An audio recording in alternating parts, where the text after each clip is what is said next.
दोस्तों, कलकत्ता के RG medical college में जो बच्ची के साथ अपराध हुआ और उसको लेकर जिस तरह से आक्रोश पूरे भारत में, पूरे देश में फैला हुआ है, जिसने मजबूर कर दिया कि अब सीबीआई उसकी छानबीन कर रही है और 4 दिन हो गए हैं। जिसमें मेन जो प्रिंसिपल हैं, संदीप जो है घोष, उनसे 36 घंटे से पूछताछ चल रही है। जो पहले का जो घटना के बाद जो भी पुलिस का रवैया रहा, जिस तरह से, उस तरह से उसके कानून व्यवस्था पे उंगली उठती है और वो सारी घटनाक्रम आप लोगों को पता है कि वही मीडिया में चल रहा है और आज के टाइम में ये सबसे ज्वलंत मुद्दा है। निर्भया के बाद पहली बार ऐसा हुआ है कि इस तरह से सड़क पे लोग हैं और जो लोग ये सोचते थे कि बंगाल में ममता बनर्जी के खिलाफ इस तरह से कोई प्रदर्शन नहीं हो सकता, उनके लिए एक मुंह पे तमाचा है।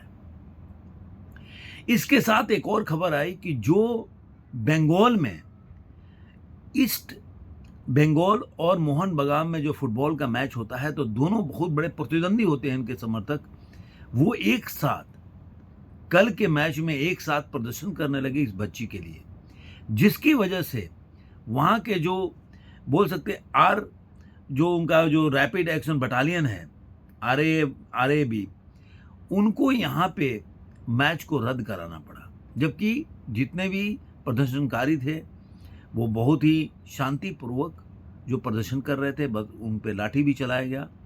लेकिन कहते हैं ना कि कोई ना कोई एक आंच मिलनी चाहिए एजिटेशन के लिए या क्रांति के लिए, और मुझे लग रहा है कि वो टाइम आ चुका है ममता बनर्जी के लिए, कि ऐसा लग रहा है कि ये चीज़ जनता नहीं भूलेगी बंगाल की, और मुझे लग रहा है भूलने भी नहीं देना चाहिए।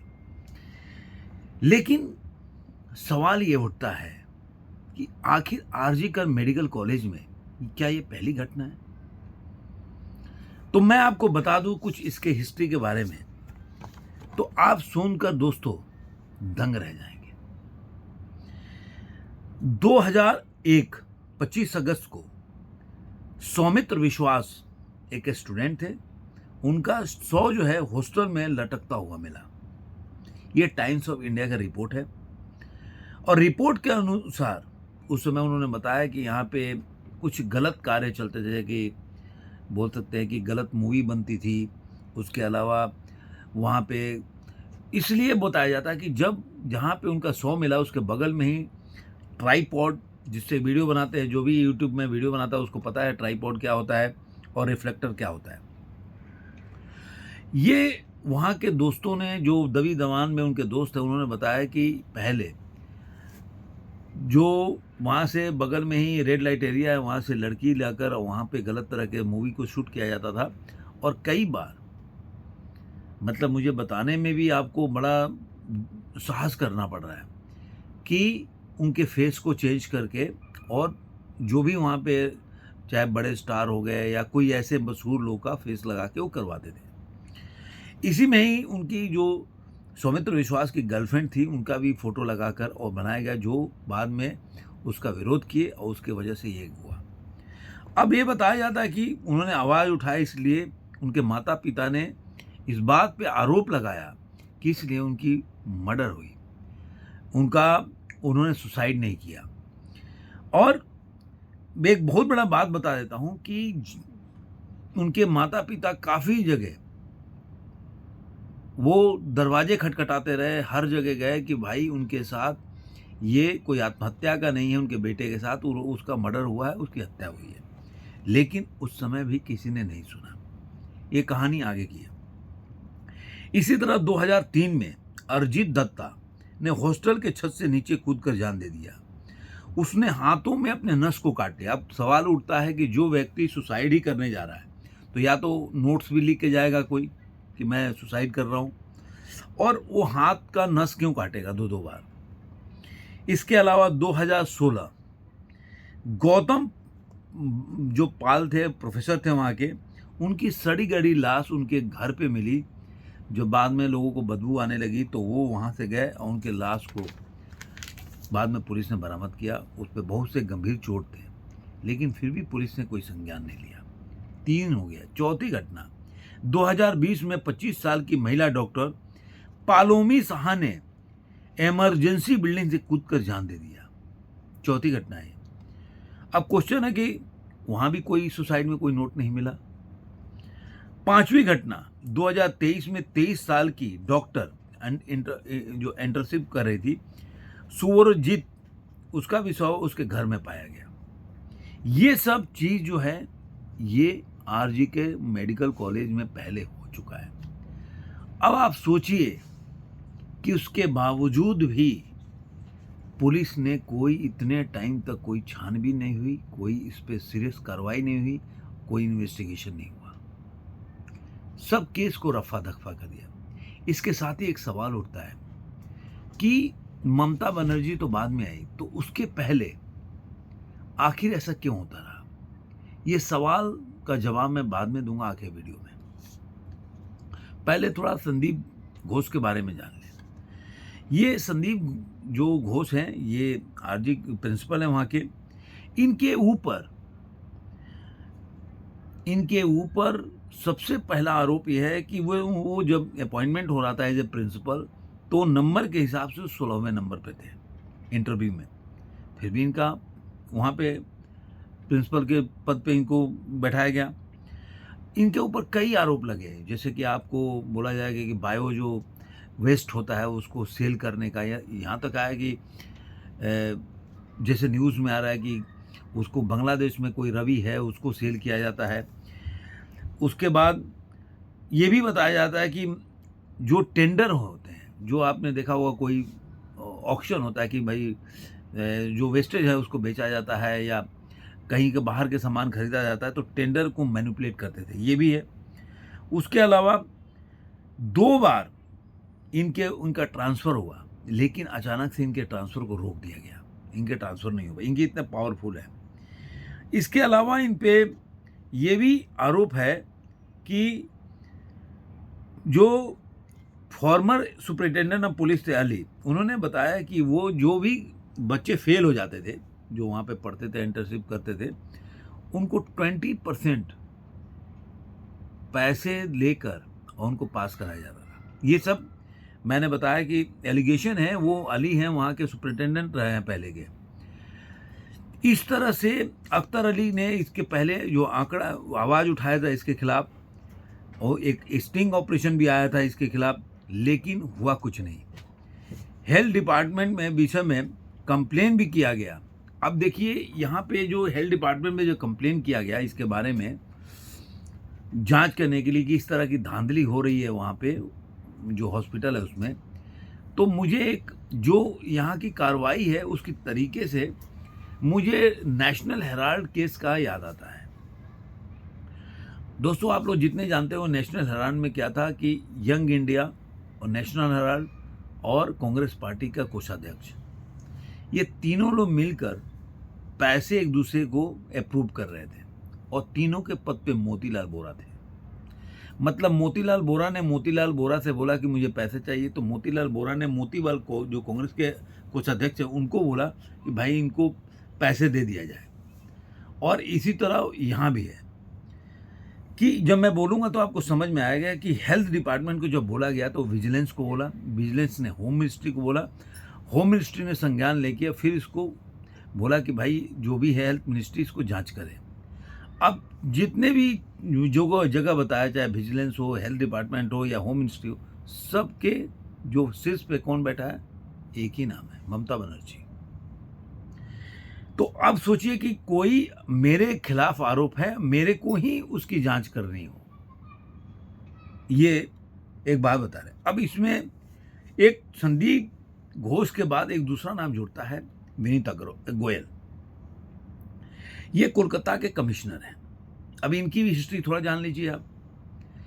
विनीत गोयल 2013 में एक घटना हुई थी, कामधुनी रेप केस। इसमें ऐसा हुआ था कि उस समय सीआईडी के आईजी थे उस वक्त, अब उस समय ऐसा हुआ कि जो विक्टिम थी शिप्रा घोष, वो घर जा रही थी। रास्ते से कुछ बंदों ने, बच्चे बेकार सरी उसके लिए, कुछ व्यक्ति लोगों ने उनको, उस लड़की को उठा ले गए और उसमें से उसके साथ इन्होंने दुष्कर्म किया और उसको फिर मार दिया। बाद में जब उसके भाई वगैरह गए दूसरे दिन ढूंढते ढूंढते, तब उसकी वहाँ पे उसका शव मिला। बाद में जो गांव वाले खड़े हुए तो अंसार अली और उनके साथ 4-5 और लोग थे, वो सारे उनके खिलाफ, चूँकि वो एक कम्युनिटी से आते हैं, तो उनके खिलाफ पुलिस पकड़ के ले गई और कोर्ट में केस गया। कोर्ट में केस गया तो पहले वो लोग उनको सज़ा हुआ, फांसी की सज़ा हुआ। एक जो व्यक्ति था उसको उसमें उम्र कैद की सज़ा हुई। लेकिन जब केस में कार्रवाई आगे बढ़ी तो सारे बरी हो गए। और कोर्ट ने क्या बोला? अब कोर्ट ने जो बोला, इसे आप 2G स्पेक्ट्रम घोटाले से जोड़ सकते हैं। कोर्ट ने क्या बोला कि चूंकि इसमें सही तरीके से इन्वेस्टिगेशन नहीं हुआ है, एक कोर्ट का स्टेटमेंट है, इसलिए इनको छोड़ना पड़ रहा है। माना उन्होंने माना कि सीआईडी जो है इसका इन्वेस्टिगेशन और जो सबूत है सही तरीके से नहीं मिला इनके खिलाफ, इसलिए इनको छोड़ना पड़ रहा है। तो मतलब जांच ठीक से नहीं हुआ, ये सवाल उठता है।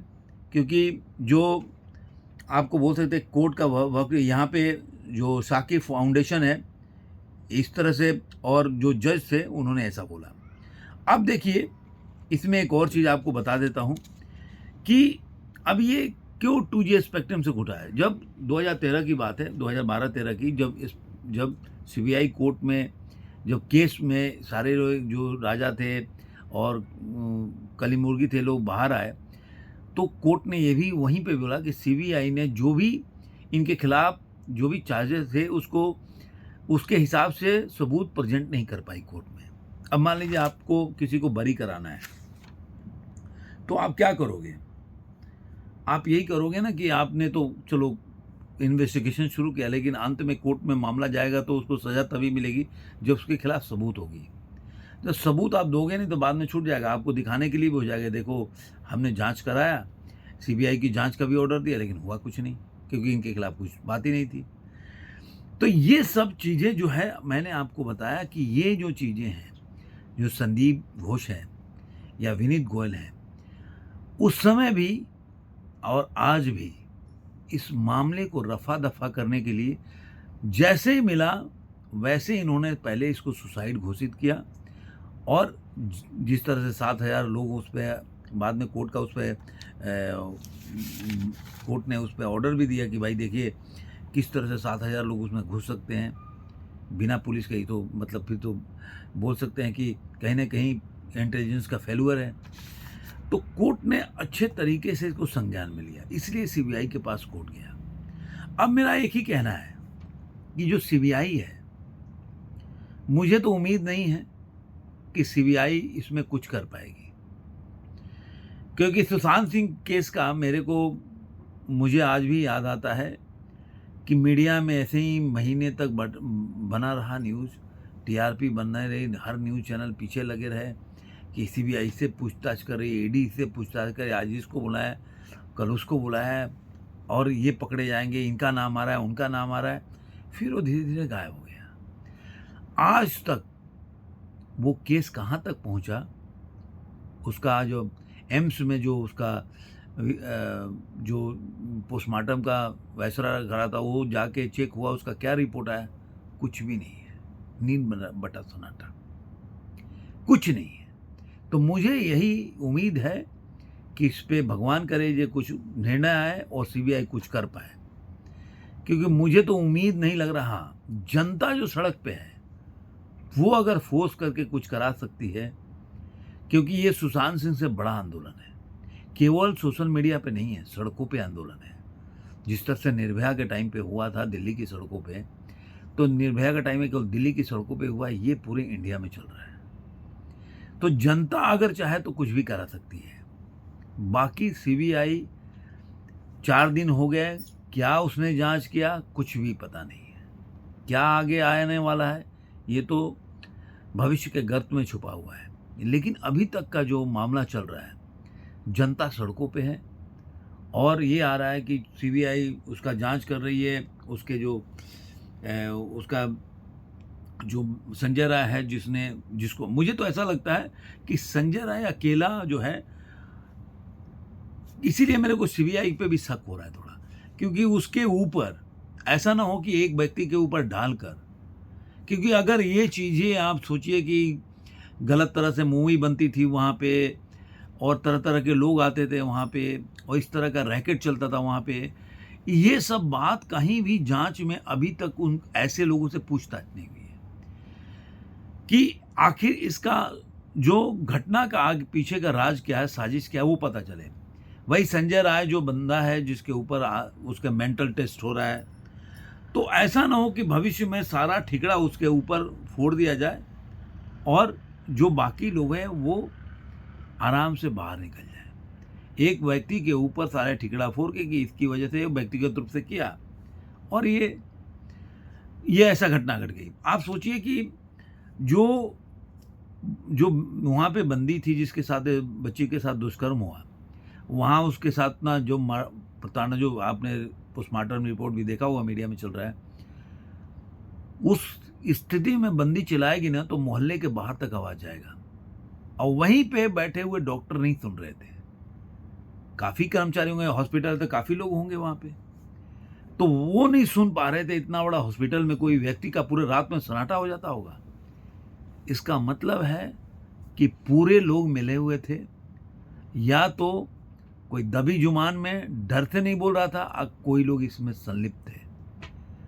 तो ये जांच बहुत जरूरी है, क्योंकि आप देखिए प्रिंसिपल का ट्रांसफर हुआ, उसको बोला कि नहीं आप उनको वो अपने से छोड़ रहे हैं स्वेच्छा से, और अचानक दूसरे मेडिकल कॉलेज का उनको प्रिंसिपल बना दिया गया, लेकिन वहाँ के बच्चों ने उसका विरोध किया बहुत भयंकर। उसके बाद इसको वापस लिया गया। तो कहने का मतलब है कि ऐसा ना हो कि इस जो केस का मामला जो है वो सुशांत सिंह की तरह किसी जमीन में दफन होकर रह जाए और जनता सड़कों पर ऐसे घूमती रह जाए। तो देखते हैं आगे क्या होता है। आज के वीडियो में इतना ही, फिर मिलेंगे किसी और वीडियो में और इस पे और नज़र बना के रखूँगा ये क्या होने वाला है इसमें। धन्यवाद दोस्तों।